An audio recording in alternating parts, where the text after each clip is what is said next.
여러분 안녕하십니까? 기사친구의 조대호입니다. 자, 이번 시간에는 업무 프로세스라는 과목에 대해서 함께 공부해 볼 텐데요. 자, 그 첫 번째 시간으로서 타이틀을 조금 거창하게 제가 만들었어요. 왜 업무 프로세스를 알아야만 하는가라는 제목으로 업무 프로세스 첫 번째 강의를 시작하도록 하겠습니다.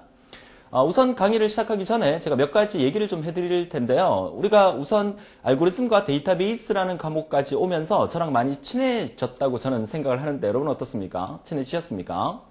그래서 좀 편하게 좀 말씀을 좀 드리고 싶어요. 자, 이번 업무 프로세스 시간에 이전에 제가 드리고 싶은 말씀은 우선 제가 한 2명의 아이를 예전 제가 필기 강의 때 데이터베이스 시간에서 한번 설명을 해드렸던 것 같은데 2명의 아이가 있어요. 한 명은 제가 가상의 이름으로 철이라는 아이가 있고요. 한 명은 영희라는 아이가 있어요.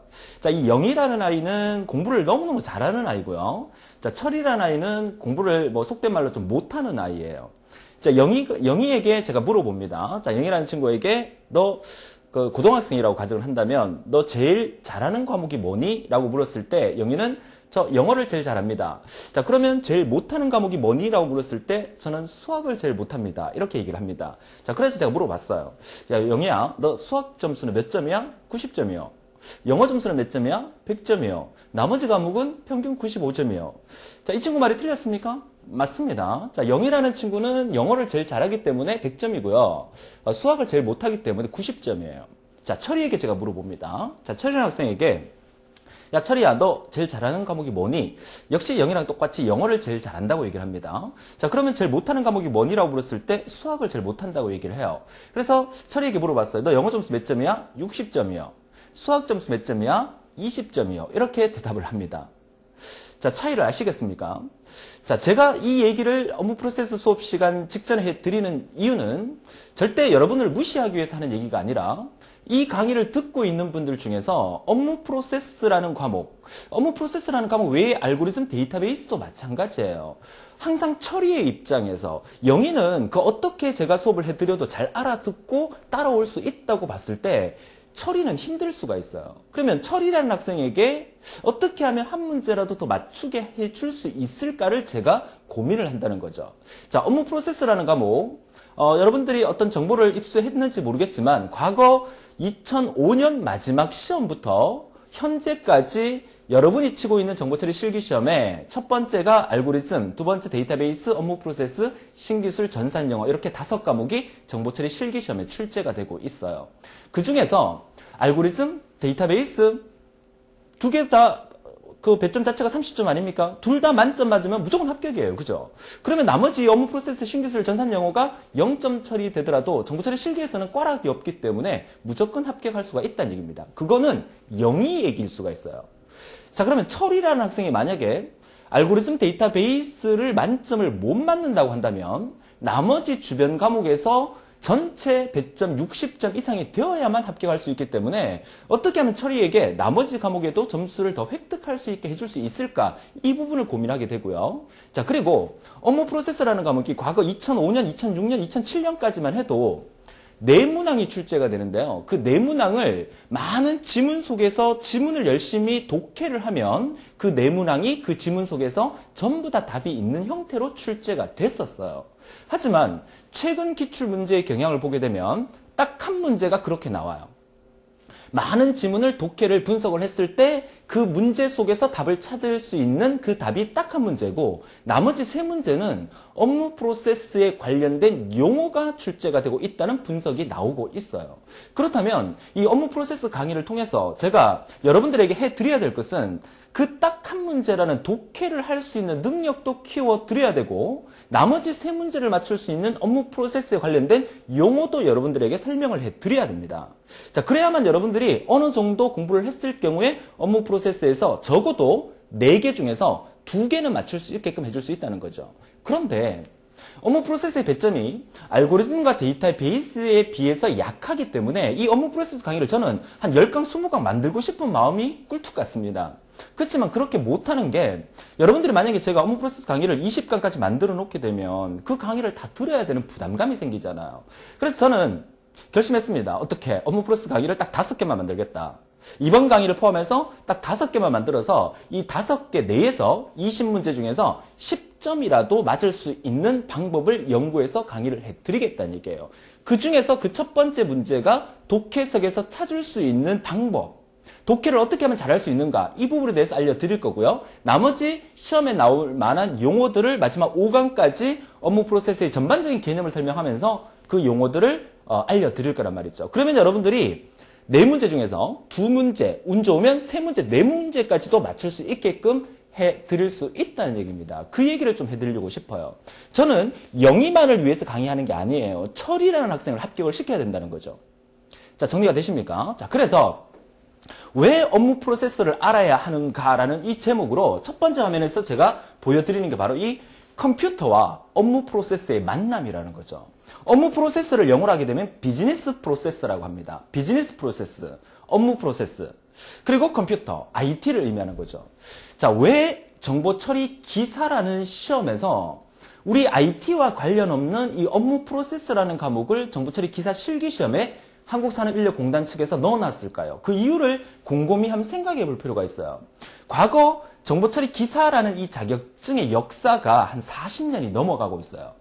10년 전, 20년으로 되돌아갔을 때도 정보처리 기사 실기시험에서 알고리즘이라는 과목이 있었어요. 데이터베이스도 있었어요. 업무 프로세스는 없었어요, 그때는.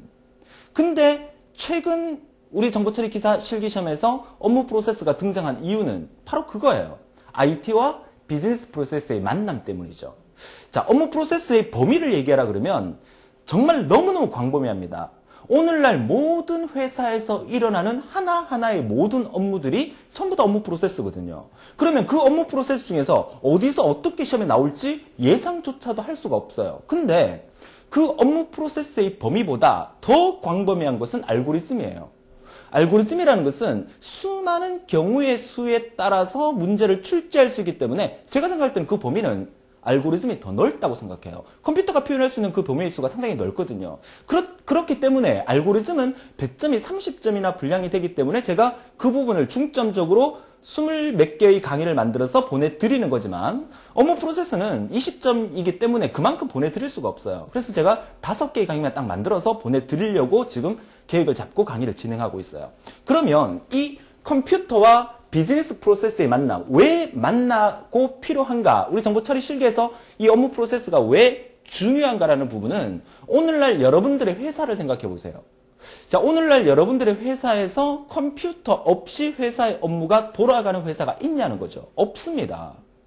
생산 라인의 어떤 공장, 그 공장에서도요, 그 공장의 어떤 기계들은 전부 다 컴퓨터로 처리돼 가지고 그 기계가 움직이게 돼 있어요. 그렇기 때문에 오늘날 비즈니스 프로세스에서 IT 기술이 결합하지 않으면 회사가 돌아가지 않기 때문에 한국산업인력공단 측에서는 그걸 안다는 거죠. 그러니까 정보처리 기사나 산업기사를 자격증을 주는 범위 내에서는 이 IT 기술을 알아야 되고 업무 프로세스도 알아야 되기 때문에 이 과목을 정보처리 실기 과목에 추가를 했다는 겁니다. 자, 정리가 되셨습니까? 자, 초반에 제가 약간의 어떤 좀 흥분된 그 감을 가지고 여러분한테 말씀을 드리는데 그만큼 왜 업무 프로세스를 알아야 하는가? 그리고 IT 기술에 관련된 얘기를 여러분들 같은 비전공자로서 정보 처리를 위해서 이 과목을 공부하는 데 있어서 이 업무 프로세스를 한번 공부하게 되면 앞으로 여러분들이 사회생활 하는데 엄청나게 큰 파급 효과를 얻을 수 있다는 얘기고요. 지금 현재 제 강의를 듣고 있는 분들을 제가 이렇게 연령대를 이렇게 한번 조사를 해봤어요. 연령대를 조사해보니까 연령대가 의외로 제 나이 또래, 제 나이를 지금 여기서 얘기를 해도 되나 모르겠지만 한 40대 중반쯤에 사람들이 되게 많으시고요. 한 50대 되시는 분, 60대 되시는 분도 있으신 걸로 제가 파악을 하고 있어요. 자, 저보다 연배가 많으신 분들한테 너무너무 죄송한 말씀이긴 합니다. 하지만 수많은 그 업무를 겪어본 저보다 연배가 되신 분들이 제 말에 많은 공감을 하고 계실 거라는 거 저 충분히 생각을 하고 있어요. 그렇죠? 자, 여담이 좀 길어진 것 같은데 그만큼 이 업무 프로세스가 우리가 정보 처리 실기를 공부하면서 왜 중요한가를 제가 한 번 더 강조해 드리기 위해서 이 얘기를 해드린 거고요. 자, 그러면 본격적으로 이번 첫 번째 강의 시작하도록 할 텐데 먼저 제가 보여드릴 내용은 여러분 교재도 있지만 자, 이게 문제입니다. 우리 정보 처리 실기에서 출제되는 업무 프로세스의 문제인데 이 문제가 2005년도 첫 번째죠. 2005년 마지막 시험에 한국산업인력공단 측에서 이렇게 문제를 출제합니다라고 시행됐던 그 첫 번째 업무 프로세스 문제예요. 자, 업무 프로세스 문제나 정보 처리 실기 같은 경우에는 문제 복원이 되지 않기 때문에 완벽하게 문제 복원을 한 거는 아니고요. 이 내용 전체가 이거에 한 2배, 3배 정도 되는 지문들로 빡빡 차 있던 그런 문제였어요. 그죠? 자, 이때 이 문제를 제가 2006년도에 아마 이 문제 풀이 강의를 제가 제작을 해서 또 그때 당시에도 학생들에게 강의를 했었어요. 그래서 제가 이걸 왜 보여드리냐면 이따가 최근 2013년도에 출제되었던 업무 프로세스 문제와 2005년 마지막 시험이었던 초창기에 출제되었던 이 문제를 같이 비교를 한번 해드릴게요. 그래서 확실한 비교가 될 수 있도록 하기 위해서 제가 타임머신을 타고 과거로 좀 돌아가겠습니다. 과거로 돌아가서 2006년 당시에 제가 화면 캡처로 강의를 했던 그 강의 영상을 지금 이 문제를 가지고 보여드릴 테니까 여러분들도 그때 2006년도에 뭐 하셨습니까? 2006년도 당시로 돌아갔다고 회상을 하시면서 이 문제를 제 풀이 강의를 직접 지금부터 한번 들어보시도록 하시죠. 2005년도 사회 기사시험 문제인데요. 자, 2005년도에 앞서 예시 문제를 관리공단에서 주어주고 첫 번째 시행되는 시험이었습니다. 그래서 많은 학생들이 긴장을 했었지만 내용 자체는 그렇게 어렵지 않은 형태의 문제로 출제가 됐었습니다. 자, 문제의 내용은 역시나 시간 관계상 지문을 우리가 다 읽지는 못하겠지만 자, 그림을 통해서 갈로 1번부터 갈로 5번까지 답항을 찾는 부분인데 자, 이 내용을 전부 다 아직까지 읽지 않고 내용을 모른다 하더라도 실생활에서 여러분들이 인터넷을 통해서 물건을 구입을 하고 그리고 카드 결제를 하는 시스템을 한 번 정도는 여러분이 사용을 해 보셨겠죠. 그래서 여러분 고객 입장에서 어떤 상품을 주문을 합니다. 예를 들어서 G마켓이나 또는 여러분들이 기세에다가 회원가입을 하고 강의 신청을 하면 그 가맹점에 해당되는 부분이 G마켓이나 서로 예를 들면 되겠죠. 자, 하지만 그렇게 가맹점에서 여러분들의 상품 주문을 받고 난 다음에 가맹점에서 모든 지불이 다 이루어질 수는 없는 부분이죠. 그래서 튜어피지라는 부분을 통해서 여러분의 거래를 승인을 요청을 받고 그리고 카드사를 통해서 연결하는 이런 시스템이 갖춰져야 되는데 튜어피지가 뭔지에 대한 설명이 문제 지문 속에서 주어집니다. 상품 주문을 하면 가맹점의 정보 시스템이 자동으로 작동되어서 인터넷 신용카드로 지불할 수 있는데 그 지불 솔루션을 튜어피지라고 한다는 얘기겠죠. 그래서 문제 속에서 튜어피지에게 거래 승인을 요청한다 이런 말이 나오죠. 상품 주문이 일어나면 승인 요청을 누구한테 한다? 튜어피지한테 하고요. 그럼 이 튜어피지는 자동으로 어디에? 카드사에다가 역시나 카드사에게 승인 요청을 해야 된다는 의미겠죠. 그래서 동그라미 3번의 답은 똑같은 의미의 승인 요청이 들어가야 된다는 얘기입니다. 카드사에.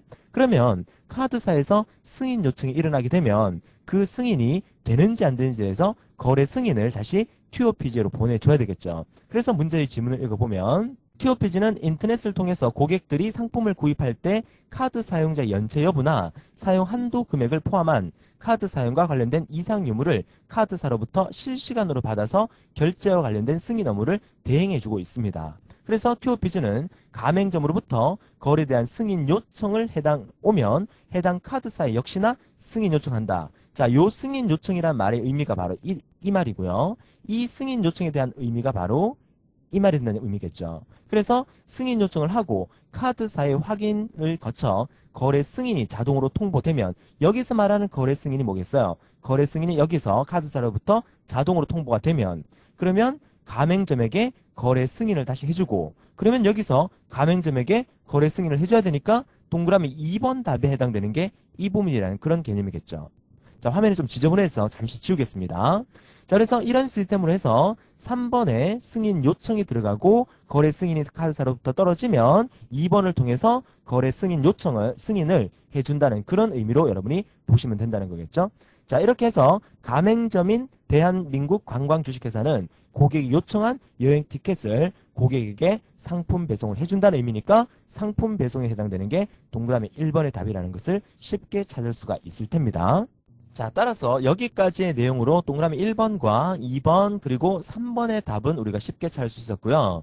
다음 화면을 통해서 동그라미 4번과 5번에 대한 해당되는 부분을 찾기 위한 지문을 함께 보도록 하겠습니다. 자, 이어서 정산 업무에 관련된 프로세스를 보셔야 되는데 자, 이 그림을 다시 한번 정리를 하자면 어떤 고객이 가맹점에게 상품 주문을 합니다. 그러면 승인 요청을 투어피지를 통해서 떨어지고 그 승인 요청을 역시나 카드사로부터 승인 요청을 하게 되고요. 카드사는 불량신용 거래인 사람 외에는 거래 승인을 투어피지로 통보를 해주고 그 거래 승인을 통해서 가맹점은 승인이 완료가 됨으로써 상품 배송을 해준다는 그런 의미인데 상품 배송을 끝난 다음에 어떻게 해야 됩니까?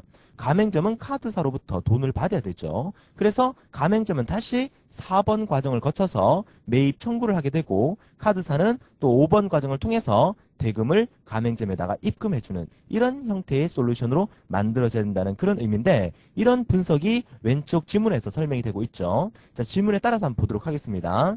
가맹점이 대한민국 관광주식회사는 투어피지로부터 거래 승인을 받아 자, 가맹점은 투어피지로부터 거래 승인을 받았죠. 받아서 고객에게 상품을 배송했고요. 상품 배송을 했고요. 그리고 이어서 투어피지에게 매입 요청을 합니다. 왜? 돈을 받기 위해서. 그래서 투어피지에다가 뭘 한다? 매입 요청을 한다는 의미니까 4번의 답이 매입 요청이 되겠네요. 매입 요청을 하고 그러면 이 투어피지는 다시 어떻게 합니까? 카드사로부터 매입 요청을 받으면 카드사에게 매입 청구를 한다는 의미가 바로 이 의미가 되겠죠. 그러면 카드사는 매입 청구 금액을 확인하고 난 다음에 정상적인 거래의 경우에 가맹점에게 대금 입금 처리를 해줘야 되기 때문에 이 대금 입금 처리는 카드사가 투어피지에게 대금 입금 처리를 함으로써 역시나 가맹점에게 대금 입금 처리가 된다는 그런 의미로 보셔야 되겠죠. 그래서 5번 답도 뭐다? 대금 입금이 된다는 그런 개념으로 이해를 하셔야 됩니다. 그래서 여기까지 여러분들이 문제의 흐름을 풀어보시니까 어떤 개념이 드냐면 그렇게 어렵지 않네. 좀 쉽다. 이런 느낌은 받으실 겁니다. 자, 어떻습니까? 자, 2005년도 당시에 제 목소리가 좀 앳돼 보이기도 합니까? 네, 좋습니다. 자, 2005년도 당시에도 제가 이 업무 프로세스 수업을 할 때 앞으로 이 업무 프로세스가 정보 처리에서 왜 중요한가를 많이 강조하면서 그렇게 수업을 했던 기억이 납니다. 자, 그러면 이 과정이 어떻게 해서 여러분들이 답항을 찾을 수 있는지에 대한 개념을 잡으셨죠? 그때 당시 형태로만 문제 나오면 여기 있는 1번부터 5번까지의 정답은 누구나 다 해석할 수 있다고 얘기를 하고 있지만 사실 이때 당시에도 5문제 중에서 한두 문제 틀린 사람이 있었어요. 어떤 사람? 철이 같은 사람이에요. 근데 이 철이 같은 사람이 이런 독해를 완벽하게 해서 전반적인 이 그 흐름을 파악을 해서 답을 찾을 수 있는 그 능력은요. 문제풀이 강의, 업무 프로세스 강의를 몇 바퀴 돌려보면서 그 개념을 잡아야만 할 수 있다는 거를 말씀을 드리고 싶어요. 그래서 업무 프로세스 강의는 반드시 제가 길게 안 만든다 그랬잖아요. 딱 5개의 강의만 만들겠어요. 그 5개의 강의를 반드시 듣고 여러분들이 시험 치러 가시게 되면 그 한 문제는 무조건 맞출 수 있을 거고요. 나머지 업무 프로세스 용어에서 제가 수업해 드린 내용에서 나올 가망성이 상당히 많기 때문에 뭐 또 안 나오면 어떻습니까? 그죠? 5개의 강의로 시간 투자를 해서 2문제, 3문제 맞출 수 있다는 그런 어떤 믿음을 가지고 강의를 들어주시고 그렇다고 해서 5시간 투자했는데 뭐 제가 강의하는 데에서 안 나올 수도 있습니다. 제가 뭐 돗자리를 깐 사람도 아니고 그렇죠? 그렇지만 여러분들에게는 엄청나게 큰 도움이 되는 그런 부분이라는 것을 강력히 말씀드리고 싶습니다. 여러분의 그 소중한 시간 때문에 제가 5개의 강의밖에 못 만들지만 그 안타까운 사실은 반드시 알아주셨으면 좋겠다 말씀을 드리고요. 자, 그러면 본격적으로 이때 2005년 당시에 출제됐던 이 문제와 그리고 최근 2013년도에 출제됐던 문제를 한번 비교를 한번 해보도록 하죠. 자, 이 문제는 여러분 교재에 222페이지에 나와 있는 내용입니다. 한 칸 건너뛰어서 보세요. 자, 역시나 그 지문 분석이 안 돼서 다시 말해서 한국산업인력공단 측에서는 문제 공개를 하고 있지 않기 때문에 학생들의 얘기를 듣고 지문을 그나마 이렇게 만들어 둔 거예요.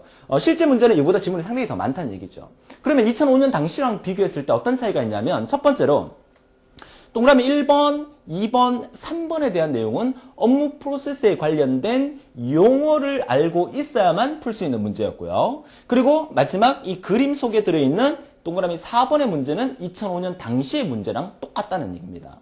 그렇죠? 자, 우선 4번부터 한번 해결해 볼까요? 방금 우리가 앞서 2005년 저의 앳된 목소리 강의를 들으셨기 때문에 충분히 해결할 수 있겠지만 어떤 고객이 상품 주문이 이루어지면서 가맹점에서는 고객이 카드 결제를 하게 되면 승인 요청을 예스페이 피지에다가 요청을 합니다. 그죠? 2005년 당시에는 예스페이가 아니었죠. 그죠? 요 글자만 살짝 바꿔놓은 거예요. 그러면 이제 카드사에다가 승인 요청을 정상적으로 하게 되고, 자, 그러면서 역시 거래 승인을 예스페이에 넘겨주면서 가맹점까지 거래 승인을 그대로 이루어지고 있다는 거. 그러면서 가맹점은 거래 승인이 나면 고객에게 상품 배송을 해주고 있다는 이런 업무에 대한 흐름이 나타나는 거고요. 자, 그리고 이어서 가맹점이 예스페이를 통해서 날아가는 부분이 뭡니까? 매입을 요청하게 되고, 그 다음에 예스페이지는 카드사에게 매입을 청구를 하게 되겠죠. 그러면서 대금을 입금하고 가맹점은 고객으로부터 돈을 받는 게 아니라 카드사로부터 돈을 받는 이러한 오늘날의 카드로 물건을 결제하고 구매할 때 이루어지는 시스템이에요. 이거요.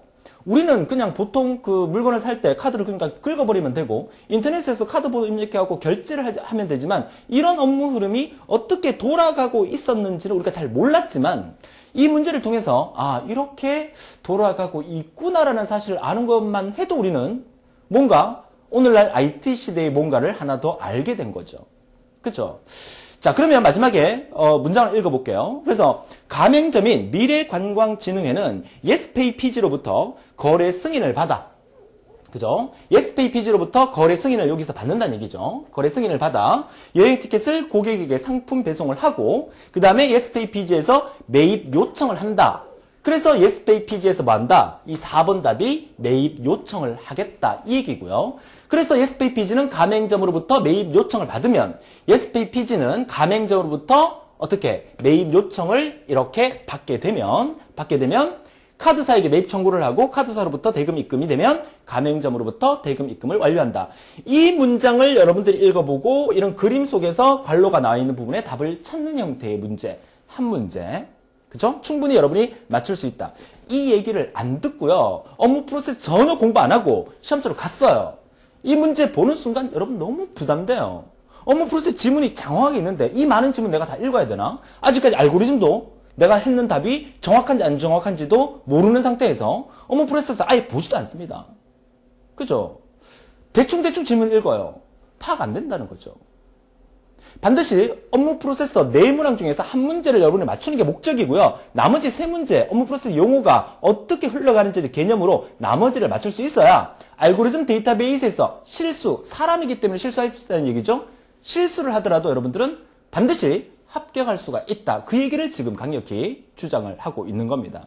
자, 정리가 되셨죠? 제가 이렇게 너무 흥분하고 있는 것 같아요. 자, 그러면 최근 기출문제에서 나와 있는 1번, 2번, 3번에 대한 얘기를 한번 읽어보도록 하죠. 첫 번째, 조직이나 기업의 인적 자원이 축적하고 있는 개별적인 핵심 키워드를 찾으세요. 개별적인 지식을 체계화하여 공유함으로써 경쟁력을 향상시키기 위한 기업 정보 시스템을 의미하는 거예요.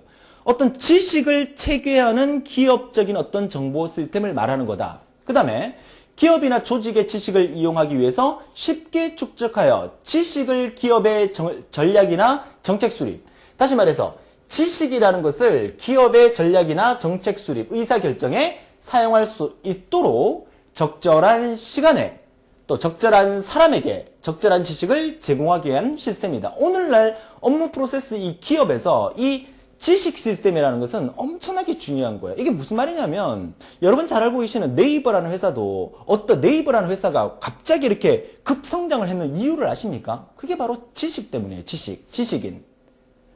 자, 좀 감이 오시죠? 지식인. 그러니까 오늘날 우리 IT 시대에 살고 있는 우리네 사람들은 내가 궁금한 거는 참을 수가 없어요. 그죠? 근데 우리나라 사람 특히 다른 사람한테 물어보는 걸 좀 꺼려하죠.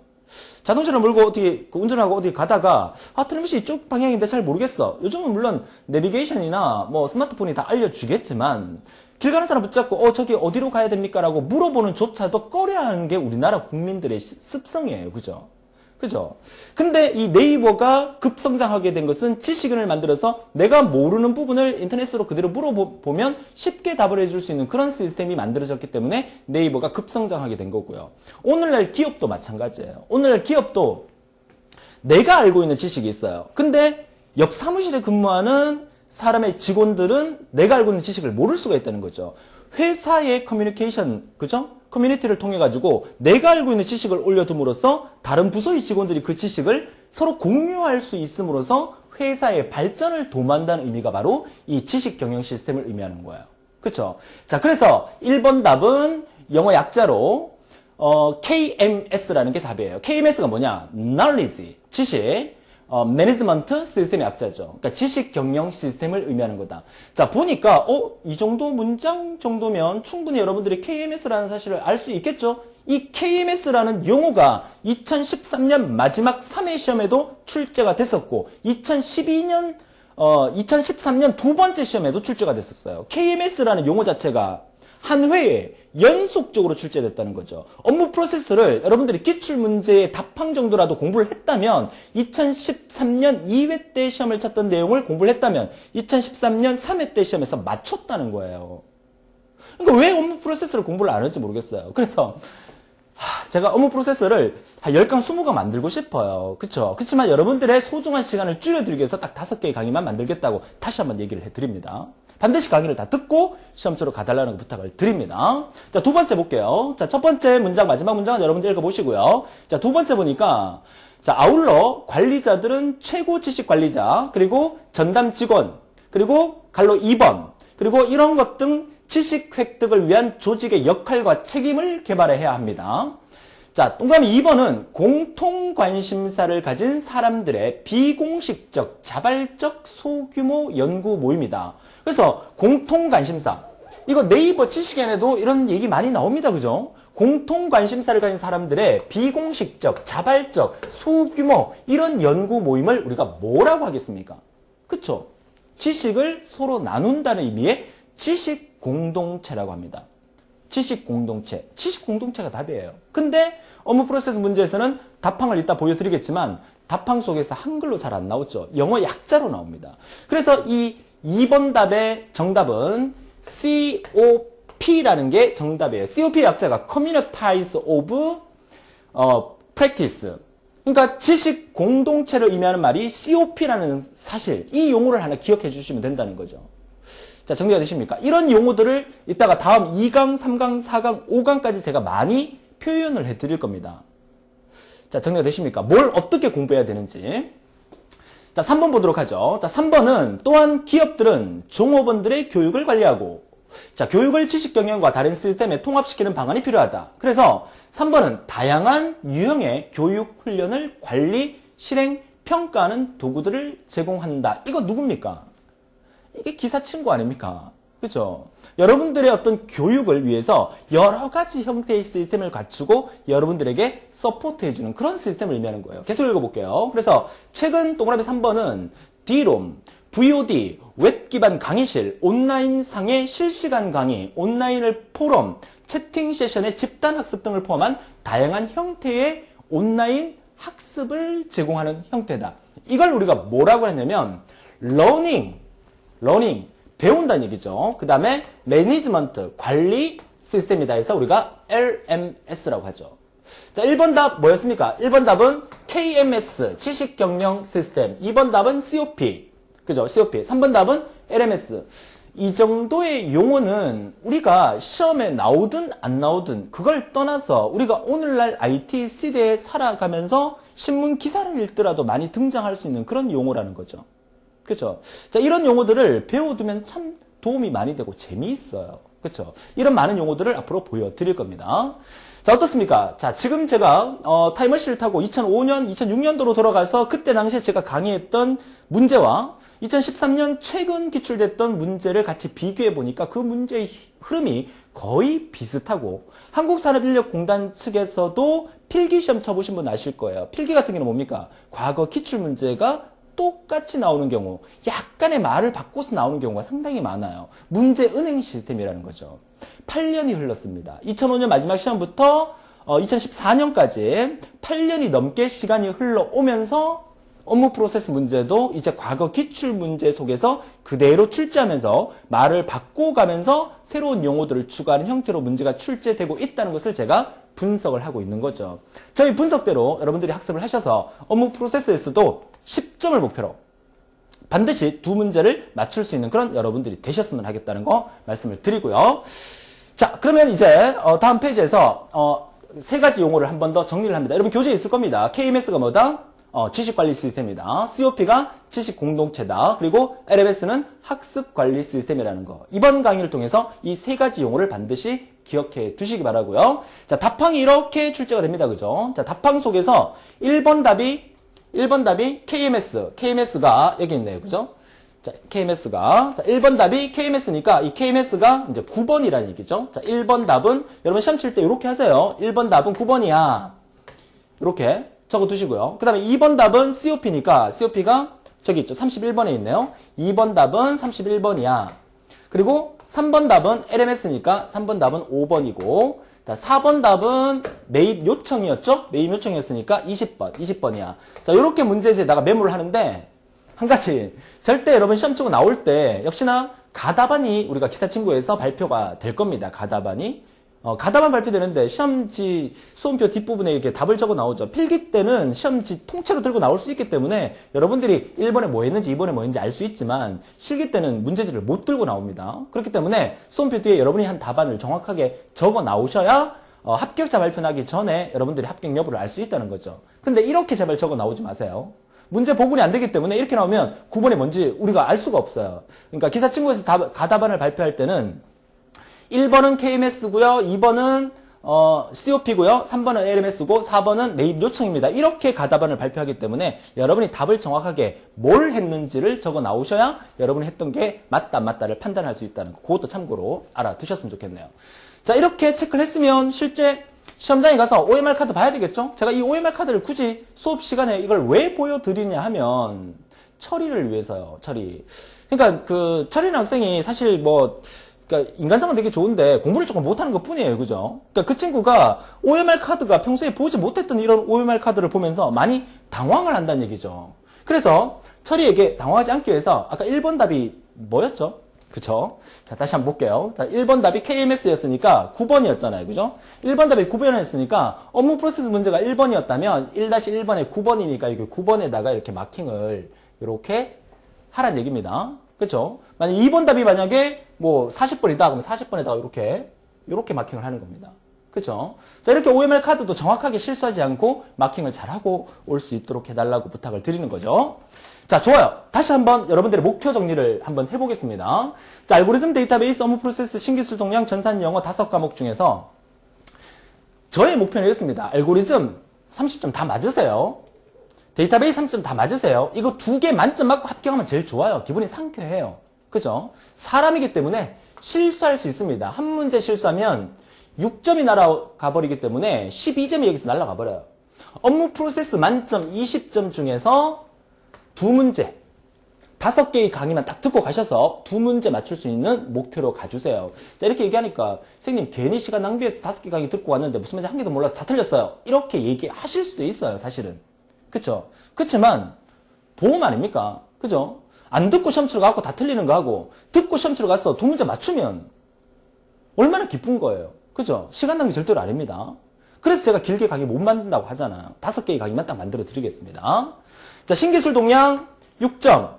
3문제 맞춘다는 얘기입니다. 자, 전산영어 6점. 3문제 맞춘다는 얘기입니다. 신기술 동량과 전산영어는 물론 신기술 동량 전산영어 강의에서 여러 가지 용어를 많이 표현해 드리겠지만 항상 저는 매일매일 오늘의 영상을 통해서 그날 이슈화되고 있는 최근 시험 문제 치기 전에 그죠? 이슈화되고 있는 그런 것들을 많이 보면서 여러분들에게 늘 인사를 드리고 있어요. 그런 부분도 꼼꼼히 챙겨주시면 도움이 되시겠죠. 자, 이렇게 하게 되면 여러분이 몇 점? 70점이라는 아주 좋은 점수로 또 합격할 수 있다는 거죠. 이런 사람이 절대로 되지 않도록 해달라고 부탁을 드리는 겁니다. 자, 정리가 되셨습니까? 자, 그러면 이번 시간에 마지막으로 문제 하나 더 풀어보고 마치도록 하죠. 자, 실제 문제였습니다. 자, 기출됐던 문제였어요. 엄청나게 지문이 많습니다. 이거보다 더 많아요. 최대한 복원해서 만든 거예요. 그죠? 자, 다음 업무 프로세서에 관련 설명을 참조하여 본문 중에 제시된 지금 잘 들으세요. 선생님이 왜 저거 뭐 필요 없는 말을 왜 읽고 계십니까? 라고 하는데 여러분들이요. 실제 시험 치러 가기 전에 업무 프로세스라는 많은 지문을 한 번도 접하지 않고 시험 치러 가는 사람들이 많으세요. 그렇기 때문에 이번 업무 프로세스 첫 번째 시간에 많은 지문을 저와 같이 한번 읽어봅시다. 오늘 편안하게 그냥 다리 꼬고 그냥 들으세요. 그냥. 그죠? 다음 시간부터는 업무 프로세스 다음 시간 2강, 3강, 4강, 5강에서는 여러 가지 지문도 보여드리겠지만 업무 프로세스 관련된 용어 위주로 설명을 해드릴 거기 때문에 이번 시간만큼은 편안하게 실제 업무 프로세스 문제 이렇게 나오는 거구나. 여러분들이 시험 치러 갔을 때 당황하지 않고 그쵸? 당황하지 않고 천천히 빨간 펜, 파란 펜 이용해서 줄을 쳐가면서 읽어보는 훈련을 이번 시간에 딱 한 번만 하자는 그 얘기입니다. 그죠? 자, 다음에 업무 프로세스 관련 설명을 참조하여 본문 중에 제시된 그림과 표의 관로 안의 내용으로 적합한 항목을 답 항목에서 선택하여 답안지에 해당 번호를 1번부터 5번까지 마크하세요. 실제 시험 문제에서는 4번까지 나올 수 있습니다. 물론 5개 나올 수도 있어요. 4개 나올 수도 있고요. 5개 나오면 배점이 한 문제당 4점이 될 거고요. 총 20점 만점이니까 4개 나오면 배점이 한 문제당 5점이 될 거예요. 그죠? 자, 답안 선택시 모든 용어는 문제 본문에 제시된 용어를 기준으로 한다. 이거는 옛날 말이에요. 이게 옛날 문제거든요. 옛날 말이에요. 근데 모든 용어가 여러분이 지문 속에 있는 용어가 아닌 다른 용어가 나올 수 있다는 겁니다. 자, 업무 프로세스 관련 설명 볼게요. 자, 한국 주식회사 임직원들은 기업의 자금 조달 재무자원의 운영 및 평가에 관한 정보를 신속하고 정확하게 제공받아 빠른 의사결정을 위하여 효율적인 재무관리 시스템을 개발하기로 결정하였다. 재무관리 시스템이 뭐냐? 저 모릅니다. 솔직히 말해서 모릅니다. 재무관리 시스템이 뭔지. 이거는 회계학 전공하신 분, 경영학 전공하신 분 저보다 더 잘 아실 거예요. 그쵸? 그렇지만 우리는 이 재무관리 시스템이 뭐냐라는 것을 따져서 문제를 푸는 게 아니라 전체적으로 어떤 업무 프로세스, 우리는 IT 기술자잖아요. 그쵸? 그러면 우리 IT 기술자로서 오늘날은 업무 프로세스에서 어떤 모든 회사에서 IT 기술이 컴퓨터를 쓰지 않는 회사가 없다고 말하잖아요. 그러면 여러분들이 정보책 기사를 따서 만약에 IT 쪽에서 근무를 하는 기술자라면 어떤 그 회계를 전문적으로 하는 회사 내에서 IT 쪽에 어떤 문제가 생겼다. 그럼 여러분이 투입되잖아요. 그럼 그 회사가 어떻게 돌아가는지에 대한 흐름을 파악해야만 고쳐줄 수 있잖아요. 그 좋은 방향으로 이끌어줄 수 있잖아요. 그래서 이런 재무관리 시스템이 뭐다? 그러면 그 회계 관련된 회사에 가서 저 재무관리 시스템이 뭔지는 제가 모르겠지만 요 시스템을 요렇게 만들어 드리겠습니다. 이게 우리 IT 기술자가 해야 될 일이거든요. 그쵸? 자, 재무관리 시스템을 개발하기로 했습니다. 그래서 귀하는 이를 개발할 팀의 일원으로서 선발되었고요. 여러분이 선발되었습니다. 재무관리 시스템을 개발하기 위해서 기하가 먼저 수행해야 할 업무는 재무관리 업무 프로세스를 파악하는 것이다. 그래서 여러분들이 이 재무관리 시스템을 개발하기 위해서 회계학 전공하신 그 회사 사람들을 이렇게 모아서 회의를 통해서 그 얘기를 막 이렇게 얘기를 듣고 이 사람들이 필요로 하는 게 무엇인가? 예를 들어서 제가 데이터베이스 시간에 이 얘기를 많이 해드렸죠. 여러분들이 비디오 가게 사장님의 비디오 가게 관리 프로그램을 만들어주기 위해서 현장에 투입됐을 때 가장 좋은 방법은 비디오 가게에서 한 달 동안 아르바이트 하는 게 제일 좋은 방법이라고 말씀드렸잖아요. 그 업무를 파악해야 되니까. 그래서 이 재무관리 시스템을 여러분이 만들려고 그러면 그 회사에 가서 한 달 동안 그 회사가 어떻게 돌아가는지를 먼저 파악을 하고 우리 프로그램을 개발해서 만들어주게 되면 훨씬 더 효율적으로 만들 수 있다는 얘기죠. 그 현장의 사람들의 얘기만 듣고는 지식적으로 우리가 그 내용을 뭔지 모르기 때문에 현장 업무를 완벽하게 돌아가게 만들 수 없는 그런 부분들이 우리가 필기 때 소프트웨어 공학이라는 과목에서도 많이 강조를 했던 부분이 아니겠습니까? 그렇죠? 자, 계속 읽어보겠습니다. 자, 재무관리는 기업의 구성 요소 중에서 자금과 관련된 의사결정을 효율적으로 수행하고자 하는 활동이고요. 즉, 기업의 목표를 달성할 수 있도록 필요한 자금을 효율적으로 조달하고 조달된 자금을 효과적으로 운영하는 것과 관련된 이런 의사결정을 행하는 것을 의미하는 게 재무관리다. 이제 재무관리 알았어요. 그쵸? 무슨 말인지 알았어요. 자, 이렇게 이제 그 예상 문제를 한번 보고 이제 재무관리가 이런 거였구나라고 대충 알고 이제 시험 치러 갔을 때 하고 전혀 모르고 시험 치러 갔을 때 하고 느낌이 다르다는 거예요.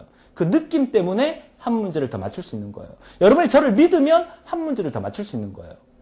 자, 정리가 되십니까? 그 다음에 자, 일반적으로 기업 회계의 목적은 영리 기업의 경영자가 의사결정을 하는데 필요한 유용한 정보를 제공하는 것이다. 결국 경영의 목적은 영리라는 거죠. 그죠? 돈을 많이 벌려고 하는 거예요. 어떻게 하면 옆으로 새는 돈이 없이, 그죠? 정확하게 그 회사의 오너는 돈을 어떻게 하면 많이 벌 수 있을까? 이게 목적이라는 거죠. 자, 그래서 기업 회계는 그 정보의 이용자에 따라서 재무 회계와 뭘로 나눈다? 재무 회계와 관리 회계로 나눌 수 있다. 자, 이런 문장을 딱 보는 순간 아직까지 우리가 블랭크가 갈로가 나오진 않았지만 뒷페이지에서 문제 보면 이런 부분들이 재무 회계를 딱 적어놓고 뒤에 블랭크에다가 그 관리 회계에게 블랭크 시켜놓고 거기가 뭐냐? 이 지문 속에서 그 답을 찾을 수 있도록 그렇게 문제가 나온다는 거죠. 자, 재무 회계는 외부 이해 관계를 하는 회계이며 관리 회계는 기업의 내부 이해관계인 경영자에게 관리적 의사결정에 유용한 정보를 제공하는 것을 목적으로 하는 회계이다. 자, 회계에 대한 정확한 개념을 우리가 잘 모르지만 전반적으로 이런 업무 프로세스를 우리가 지금부터 분석을 해야 되는 거구나 라는 개념을 잡으시면서 그리고 다음 페이지 보도록 하죠. 자, 보니까 이제 본격적으로 이제 갈로 블랭크가 나옵니다. 자, 재무회계의 목적을 달성하기 위한 대표적인 수단으로서 활용되는 것이 재무제표이다. 재무제표가 이런 거구나. 기업회계의 기준은 우리나라 기업들이 회계 처리 시 고려해야 될 일반적으로 인정된 회계 원칙을 의미하며, 자, 지금 지루하더라도 끝까지 들어주세요. 딱 한 번만 한다고 제가 말씀드렸어요. 그쵸? 끝까지 읽어주세요. 줄쳐가면서. 이 기준에서 규정하고 있는 재무제표에는 대차대조표, 손익계산서, 이익잉여금 처분계산서, 현금 흐름표가 있다. 자, 여기까지 문장을 딱 읽어보니까, 이 내용이 여기에 다 그림으로서 표현되고 있구나라는 것을 우리가 파악해낼 수가 있습니다. 처리의 입장에서 보는 겁니다. 처리의 입장에서. 자, 대차대조표는 기업의 일정 시점, 즉 기초의 재무상태, 여기 나오네요. 기초의 재무상태 및 기말의 재무상태를 나타내는, 자, 여기서 우리가 답을 찾을 수 있겠습니까? 그림에서 기말의 재무상태를 나타내는 게 대차대조표, 그리고 기초의 재무상태를 나타내는 것도 대차대조표. 이렇게 우리가 정리할 수 있으니까 1번 답 대차대조표라는 걸 찾아냈었어요. 이거를요, 철이라는 학생은 못 찾을 수 있다는 것을 제가 강조해드린 겁니다. 절대 제가 여러분 무시해서 하는 얘기 아니에요. 그쵸? 시험 치러 가면요, 국가기술 자격증 시험이라는 걸 처음 치러 가면 엄청나게 당황하게 돼 있어요. 시험 시간요, 기사 3시간, 산업기사 2시간 30분이에요. 알고리즘, 데이터베이스, 신기술, 전산영어, 업무 프로세서, 많은 지문, 시험지, 이 비포 용지에다가 막 넘겨가면 이 지문 자체가 엄청나게 많아요.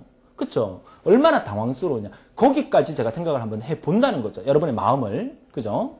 대차대조표 1번 답 찾았고요.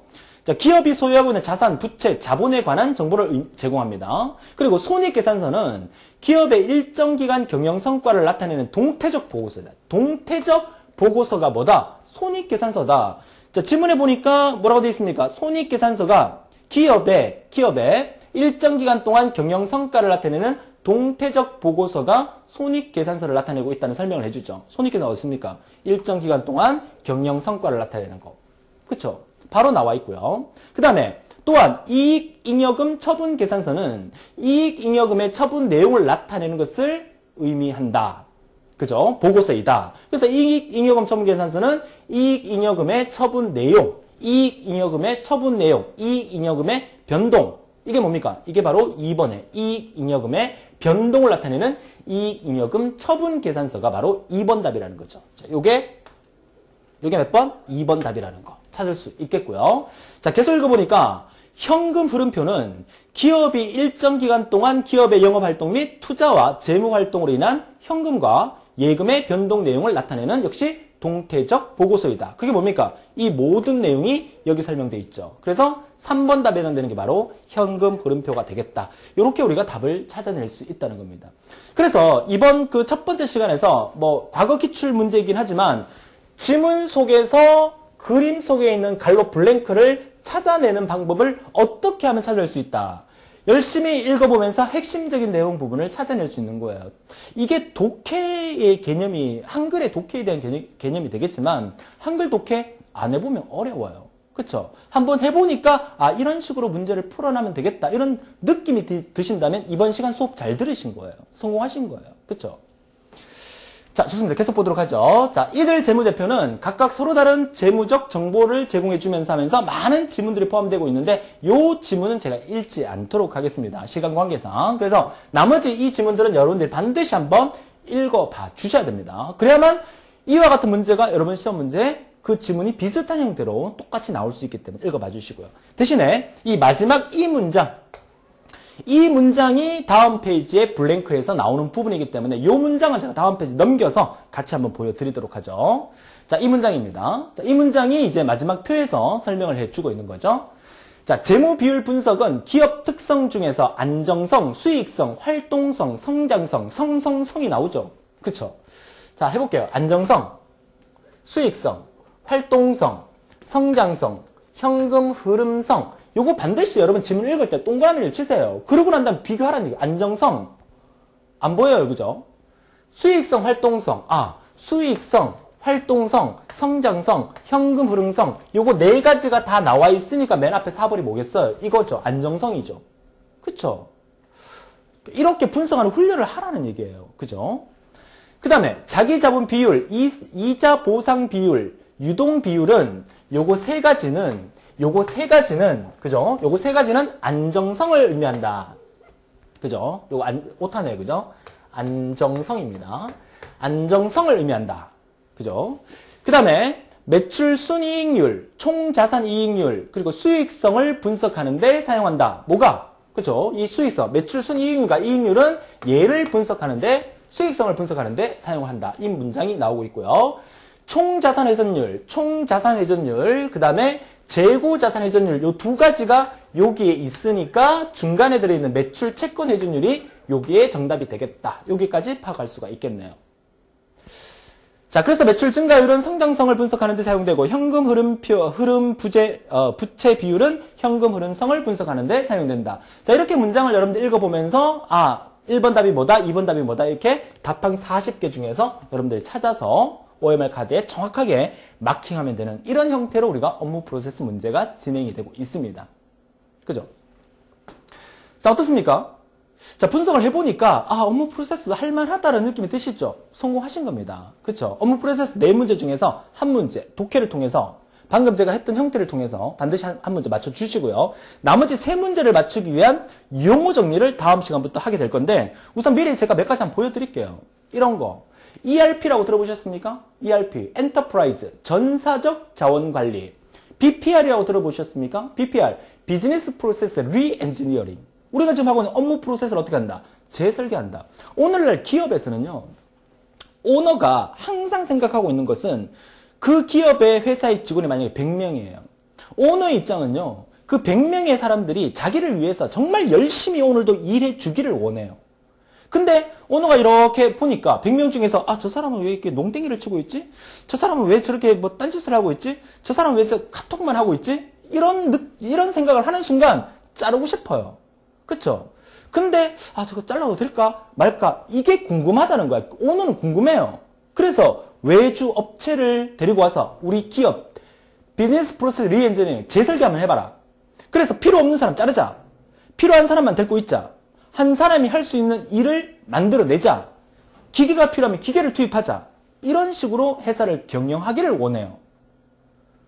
제 말이 틀렸습니까? 그쵸?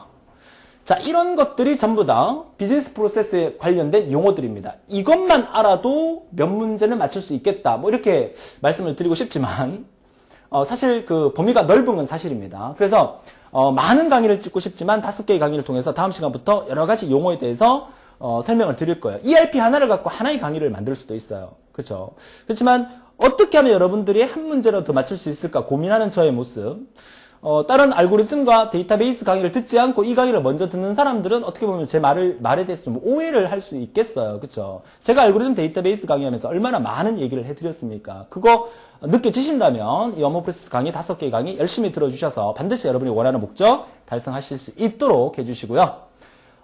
다음 시간에 우리가 업무 프로세스 제2강을 통해서 ERP 그리고 BPR에 대한 개념을 같이 공부하면서 이제 업무 프로세스에 사용되는 용어가 어떤 것들인지 오늘날 이 IT 시대에서 모든 회사의 업무 프로세스에서 컴퓨터가 쓰이지 않는 회사가 없기 때문에 그로 인해서 정보처리 기사 실기에서 업무 프로세스가 그만큼 중요하다는 한국산업인력공단의 취지에 맞게끔 강의를 해드리고 있으니까 역시나 믿고 열심히 따라오셔서 아마 이 강의를 듣고 계신다면 알고리즘 데이터베이스를 다 마스터하시고 마스터하기는 좀 그렇지만 강의를 다 들으시고 이 강의를 마지막에 정리하고 있지 않을까 싶은데 마무리 잘 하셔서 반드시 여러분들이 합격하셔서 위너스 클럽에서 뵙도록 하겠습니다. 지금까지 대우쌤이었습니다. 수고하셨습니다.